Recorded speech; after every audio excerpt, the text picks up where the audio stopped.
નમસ્કાર. અમરેલીના લીલિયા પંથકમાં જીવલેણ હુમલો થયો. મળતી માહિતી મુજબ ક્રાકચ ગામે જિલ્લા મધ્યસ્થ બેંકમાં ક્લાર્ક તરીકે ફરજ બજાવતા ગૌતમ વાડા પર ફોરવ્હીલમાં આવેલા 3 શખ્સોએ હુમલો કર્યો હતો. દુકાને પાન માવા ખાતા સમયે યુવકને વાહનથી ઢસડીને બેફામ મારપીટ કરવામાં આવી હતી.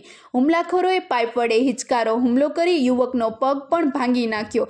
સમગ્ર ઘટના સીસીટીવીમાં કેદ થઈ. હુમલામાં ઈજાગ્રસ્ત ગૌતમ વાડાને તાત્કાલિક અમરેલી સારવાર માટે ખસેડાયા. આ અંગે દેવકુ વાડા, લઘુવીર ગીડા અને નાગરાજ વાડા આ 3 જસદણના શખ્સો સામે પોલીસ ફરિયાદ નોંધાઈ. હાલ લીલિયા પોલીસ દ્વારા આરોપીને પકડવા કાર્યવાહી હાથ ધરવામાં આવી છે. વધુ સમાચાર માટે જોડાયેલા રહો. RP Gujarat news, Rajkot.